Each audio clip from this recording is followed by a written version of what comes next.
कहानी की शुरुआत में हमें बर्फीली इलाके में एक लड़की को भागते हुए दिखाया जाता है। इस जगह का नाम नॉर्वे था। वो लड़की अपनी जान बचाकर काफी तेजी से भाग रही क्योंकि उसके पीछे ज़ॉम्बीज़ लगे हुए थे।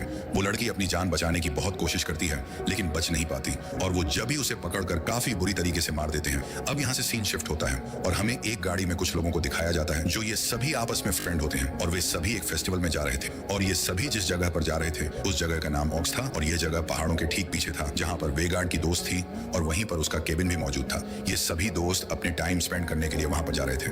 अब जिस रास्ते से वे सभी जा रहे थे वो लड़कियां भी ठीक उसी अपोजिट रास्ते से पहुंचने वाली थी। अब जैसे ही वे सभी वहां पर यानी ऑनेक्स फोर्ड में प्रवेश करते हैं तो वह अपने अपने गाड़ी को बाहर ही खड़े कर देते हैं क्योंकि इनकी गाड़ी यहां से आगे नहीं जा सकती थी।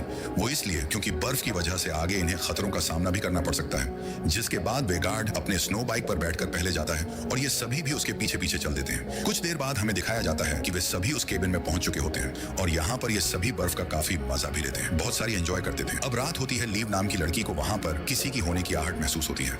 वो उस चीज से काफी ज्यादा डर जाती है और भागते हुए उस केबिन में आती है जहां सभी लोग मौजूद थे। लिव अपने फ्रेंड से कहने लगती है कि उसे बाहर कुछ दिखाई दिया है लेकिन वे सभी उसकी बातों पर बिल्कुल भी यकीन नहीं करते। लेकिन फिर भी वो वहां पर जाकर देखते हैं कि आखिर क्या है लेकिन उन्हें कुछ भी नजर नहीं आती। लेकिन तभी उसी समय एक अनजान आदमी आता है और उनसे एक कप कॉफी मांगने लगता है। जिसके बाद वो आदमी उनकी कॉफी पीने के साथ साथ उनका बियर भी उठाकर पीने लग जाता है।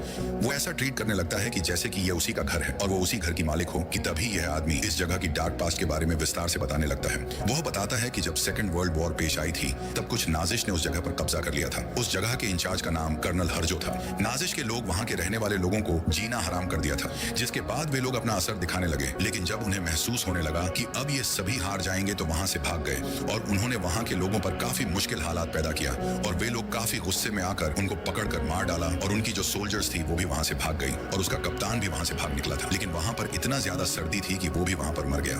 वो कहता है कि मुझे यकीन है कि आज भी यहाँ इस जगह पर बहुत सी एवल पावर्स मौजूद हैं और मैं चाहता हूँ कि वह कभी भी ना जागे। इस बात को सुनकर उन सभी दोस्तों में से जिसका नाम रॉय होता है वह उस आदमी पर हंसने लगता है और उसका मजाक बनाने लगता है। वह कहता है कि हम इन बातों पर बिल्कुल भी विश्वास नहीं करते क्योंकि हम मेडिकल स्टूडेंट्स हैं और साथ में वह यह भी कहता है कि हम नहीं जानना चाहते कि उन एवल या उस पावर्स को खत्म करने का क्या इलाज है। ये बात सुनते ही वो आया हुआ आदमी उसके गले को पकड़ लेता है और कहता है कि जब तुम्हारे शरीर से ऑनर गेन्स को बाहर निकाल दिया जाएगा तो क्या इसका इलाज है तुम्हारे पास और तब उस हालत में क्या करोगे। वो उन लोगों को वार्निंग देते हुए वहां से चला जाता है। कुछ दूर जाकर वह अपना टेंट लगाता है और खाना खाने लगता है कि तभी उसे कुछ आवाजें सुनाई देते हैं। ये सुनकर वह बाहर निकलकर देखने की कोशिश करता है कि यह किस चीज की आवाज है। तभी वह देखता है कि उसके ठीक सामने एक ऊंट खड़ा हुआ नजर आता है। वह आदमी वहां से भागने का सोच ही रहा होता है कि तभी अचानक से एक दूसरा ज़ॉम्बी उसके पास आकर उसकी गले को ही काट देता है। बहुत हिम्मत कर करके वो अपने टेंट में जाता है लेकिन उसी टेंट में ज़ॉम्बी भी चला जाता है और उसे वहीं पर काफी बुरी तरह से मार देता है। उस मरे हुए आदमी की बातें सुनकर वेगार्ड पर काफी असर हुआ था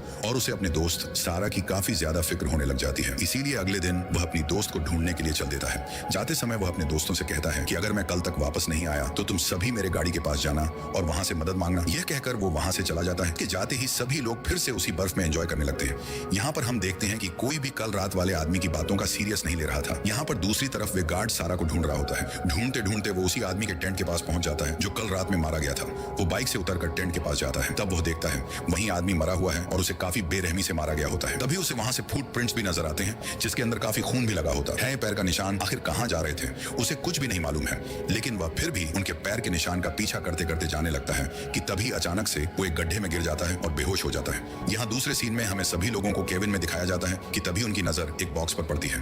उस बॉक्स को खोलते ही वे सभी हैरान हो जाते हैं। वो देखते हैं कि बॉक्स पूरा का पूरा गोल्ड से भरा पड़ा था और ये इतना सारा सोना कहां से आया। तभी उन्हें याद आता है कि यह वही सोना था जब वे नाजिश सोना को चुरा कर भाग रहे थे जो उसे वह आदमी इन्हें बता रहा था। लेकिन मार्टिन कहने लगता है कि नहीं तुम गलत सोच रहे हो। इसके बाद हम देखते हैं कि अर्लैंड नाम का लड़का और उसी के पीछे एक और लड़की बाहर जाती है। उसके बाद अर्लैंड तो वापस आ जाता है लेकिन वो लड़की वापस नहीं आती। वो अभी तक आउट हाउस में ही थी। वो वहां पर इसलिए होती है क्योंकि उसे महसूस हो रहा था कि शायद उसके साथ कोई मजाक कर रहा है। तभी उसे यह लगने लगता है कि उसे बाहर से कोई देख रहा है। ये सब अभी वो सोच ही रही थी कि अचानक से एक झोबी उस पर अटैक कर देता है। वो काफी चीखते हुए केबिन की तरफ भागने लगती है। केबिन के अंदर सभी लोग काफी जोर जोर से म्यूजिक बजा रहे थे इसीलिए उस लड़की की आवाजें उन तक नहीं पहुंच पाती। लेकिन तभी हैना उसकी आवाज को सुन लेती है। वो म्यूजिक बंद करके बाहर देखने लगती है कि तभी अचानक से उस लड़की को जू भी पकड़ कर ले जाता है ना। काफी देर तक बाहर देखती तो है लेकिन उसे बाहर कुछ भी नजर नहीं आता। वो कहने लगती है कि मुझे कुछ ठीक नहीं लग रहा है। जिसके बाद वहां पर मौजूद अपने 3 दोस्तों को लेकर बाहर उस लड़की को ढूंढने के लिए आती है लेकिन वो लड़की कहीं पर भी नहीं मिलती है। यहाँ पर अब वो लड़की तो नहीं मिलती लेकिन उन्हें एक बैग मिला था जो कि कि यह बैग सारा का था। अब यहाँ से इन लोगों को इस जगह पर कुछ ज्यादा ही डाउट होने लगता है। उसी बातों के बीच में हैना विंडो से बाहर देख ही रही होती है कि तभी अचानक से वो लड़की उसके सामने आ जाती है। उसे देखते ही वो एकदम से डर जाती है। उस लड़की को देखते ही उसे पता चलता है कि वो तो बस उसका सर था जो झोंबी लेकर आए हुए थे। ये देखते ही वो और ज्यादा डर कर चिल्लाने लगती है। उसकी चिल्लाने की वजह से लिव भी बाहर देखने लगती है कि आखिर वो क्यों चिल्ला रही है, कि तभी अचानक से वो झोंबी उसकी बालों को पकड़कर अपनी तरफ खींचने लगता है। सभी लोग उसकी मदद के लिए आते हैं और बहुत ही मुश्किल से उसकी बालों को छुड़ाते हैं और फौरन दरवाजे को बंद कर देते हैं। वे जब इतना ज्यादा ताकतवर थे और वो इतना ज्यादा थे कि वे सभी चारों तरफ से अंदर आने की कोशिश करने लगते हैं। ये देखते हुए हैना एक ज़ॉम्बी का हाथ ही काट देती है कि तभी उन्हें पता चल जाता है कि यह नाज ज़ॉम्बीज हैं। अर्लैंड काफी डर जाता है और सभी को लोगों अपना अपना ख्याल रखने के लिए कहता है कि कहीं जब भी उन्हें नुकसान ना पहुंचा दें, कि तभी एक ज़ॉम्बी उसी के सिर को पकड़कर उसे मौत के घाट उतार देता है। वहीं हमें दूसरे सीन में दिखाया जाता है कि वेगार्ड, जो उस फुटप्रिंट्स का पीछा करते हुए गड्ढे में गिरकर बेहोश हो गया था, अब उसे होश आ जाता है। वो देखता है कि वो तो एक केव में फंसा हुआ है। वो वहां से एक एक लकड़ी को उठाकर रोशनी के लिए एक मसाल को जला लेता है और चेक करने के लिए आगे बढ़ता है। तभी उसे पता चलता है कि वो तो एक खुफिया रास्ता है और वहां पर काफी चीजें मौजूद होती हैं, जैसे कि वहां पर उसे काफी सारी हेलमेट्स के साथ साथ बहुत सारी हथियार भी मिलते हैं। वे गार्ड उन हेलमेट्स को देख ही रहा था कि तभी वहीं पर उसे सारा का सिर भी नजर आती है, जिससे यह जाहिर होता है कि सारा अब मर चुकी है। ये सब देखने के बाद वो उस गुफा से बाहर आ जाता है। बाहर आते ही एक ज़ॉम्बी देख लेता है और उसे पकड़ लेता है, लेकिन वो फिर भी उस ज़ॉम्बी से मुकाबला करता है और अपनी जान बचाने की कोशिश करता है कि तभी हम देखते हैं कि एक और ज़ॉम्बी जमीन से निकल रहा था और दूसरी तरफ केबिन के अंदर के सभी लोग जो बचे हुए थे वो एक प्लान बनाते हैं। वो कहते हैं कि 2 लोग ज़ॉम्बी को अपने बातों में लगाएंगे, मतलब कि उनका ध्यान इधर उधर भटकाएंगे और बाकी के 2 लोग गाड़ी से मदद लेकर आएंगे। यहाँ पर हम देखते हैं कि मार्टिन और रॉय उन ज़ॉम्बी का ध्यान भटकाने लगते हैं और दूसरी तरफ हैना और लिव उस कार की तरफ भागने लगती है। भागते समय वो दोनों अपना रास्ता ही भटक जाती है कि तभी वहां पर ज़ॉम्बीज आ जाते हैं। यहाँ पर वेगार्ड, जो उन ज़ॉम्बीज से लड़ रहा था, वो उन दोनों ज़ॉम्बीज को मारने लगता है और काफी पहाड़ों की ऊंचाइयों से दोनों नीचे गिरकर लटक जाते हैं। तभी वो लटका हुआ ज़ॉम्बी वेगार्ड के गर्दन पर काट लेता है, लेकिन फिर भी वह अपना जान बचाते हुए उस ज़ॉम्बी को नीचे खाई में फेंक देता है और रस्सी के सहारे अपनी जान को बचाने की कोशिश करता है। और दूसरी तरफ हैना और लिव उन ज़ॉम्बीज का मुकाबला कर रही थी, लेकिन यहाँ पर हम देखते हैं कि ये दोनों अलग हो जाते हैं। एक ज़ॉम्बी लिव के पीछे पड़ जाता है और उसे पकड़कर उसकी बॉडी को चीर फाड़ देता है, लेकिन वो मरने से पहले एक इलेक्ट्रिक शॉक को पकड़कर उन सभी ज़ॉम्बीज के साथ साथ ही अपने आप को ही उड़ा देती है। ये देखकर ज़ॉम्बीज का कैप्टन कर्नल हर्जो भी वहां पर आ जाता है। हैना पहाड़ों के टॉप पर खड़ी होती है और वह देखने लगती है कि मदद कहां से ली जाएगी, लेकिन जब उसे कुछ भी समझ में ही नहीं आता तो वो उस जगह की बर्फ को ही तोड़ना शुरू कर देती है। बर्फ टूट जाती है और उसके पीछे जो ज़ॉम्बी पड़ा था वो उसी के साथ नीचे खाई में गिर जाती है और अपनी जान बचा लेती है। उसकी जान तो बच जाती है, लेकिन वो बेहोश हो जाती है और जब उसे होश आता है तब वो देखती है कि वो बर्फ में दबी हुई है। उसी के साथ वो ज़ॉम्बी भी था और वो भी उसी बर्फ में दबा हुआ था और वह जिंदा था, जिसके बाद वो वहां से निकलकर उस जबी को मार डालती है।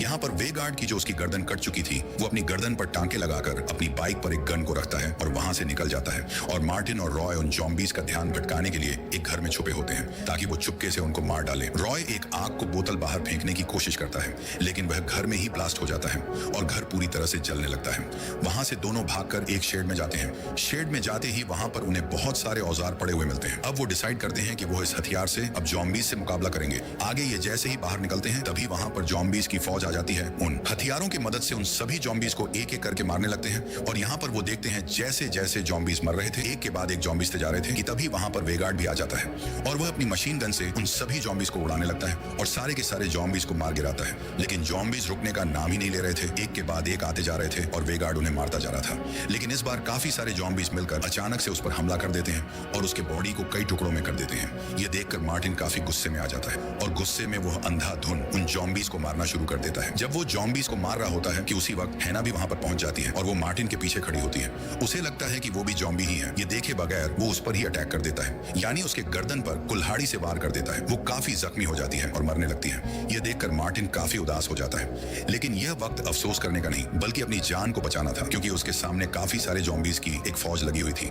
मार्टिन उन्हें मारने लगता है, लेकिन तभी एक ज़ॉम्बी उस पर अटैक करके उसे मारने की कोशिश करता है। यहाँ पर हम देखते हैं कि जब वो ज़ॉम्बी उस मार्टिन के हाथ पर काट रहा होता है तब उसे उसी रात वाली आदमी की बात याद आती है और फौरन कुल्हाड़ी लेकर अपने हाथ को ही काट देता है जहाँ पर ज़ॉम्बी ने काटा था। अपने हाथ काटने के बाद वो काफी खुश नजर आता है और वो इसलिए हंस रहा था क्योंकि उसे लगता है कि अब वो भी उनकी तरह ज़ॉम्बी नहीं बनने वाला। कि तभी अचानक से जमीन से एक ज़ॉम्बी निकलकर उसे काटने लगता है और उसे काफी बुरी तरह से काट रहा था। मार्टिन काफी जोर जोर से चिल्लाता है और गुस्से में आकर उसे अपने पैरों से ही उसे मारना शुरू कर देता है। अब ये दोनों मिलकर सारे ज़ॉम्बीज को मार देता है, लेकिन अभी उन सभी ज़ॉम्बीज का कैप्टन बच गया था जिसका नाम हर्जो था। ये दोनों अब सोच सोचने लगते हैं कि यहीं पर हर्जो को मारकर वहां से अपनी जान बचाकर भाग जाएं, लेकिन तभी दोनों देखते हैं कि हरजोग जोर जोर से चिल्लाते हुए कुछ बोलने लगता है और जमीन हिलने लगती है। वो अपने भाषा में बोलता रहता है और जमीन काफी जोर जोर से हिल रही थी, जिसके बाद एक एक करके वो मरे हुए ज़ॉम्बीज उठने लगते हैं और फिर से एक फौज बन जाते हैं। ये देखकर वो काफी घबरा जाते हैं और अपनी जान बचाकर वहां से भागने लगते हैं। हरजोग के पास एक हथौड़ा पड़ा होता है, उसे उठाकर उनकी तरफ दौड़ता है। भागते समय उनकी पैर एक झाड़ी में फंस जाती है और तभी हरजोग उसके सिर में हथौड़ा मारता है कि तभी उसकी पेट में एक टहनी घुस जाती है और उसकी अंतियां बाहर आ जाती हैं। जिसके बाद हरजोग रॉय के पास जाकर उसके पॉकेट से एक घड़ी को निकालता है और उसे देखने लगता है। ये देखकर रॉय वहां से भागकर उसी केबिन पर आ जाता है जहां पर वह रह रहे होते हैं। रॉय देखता है कि केबिन पूरी तरह से जलकर राख बन चुकी है। वहां पर जाकर वो उसी बॉक्स को उठाता है जिसमें गोल्ड था। तभी वहां पर हरजोग भी अपनी फौज के साथ आ जाता है। रॉय उस गोल्ड की बॉक्स को ज़ॉम्बीज के कैप्टन यानी हरजो को पकड़ा देता है। ये देखकर हरजो को काफी सुकून मिलता है। ये देखते हुए रॉय अपनी जान बचाकर वहां से भागने लगता है। भागते हुए वो अपने कार के पास आ जाता है। गाड़ी को खोलकर वो अंदर बैठ जाता है। अभी वह गाड़ी को स्टार्ट कर ही रहा होता है कि तभी उसकी जेब से वही वाला कॉइन जो हैना ने चोरी से डाला था वो नीचे गिर जाती है कि तभी उसके सामने हरजोग भी आ जाता है। ये देखकर वो उसे मारने के लिए उसकी कार का शीशा तोड़ने लगता है और यहीं पर यह कहानी खत्म हो जाती है।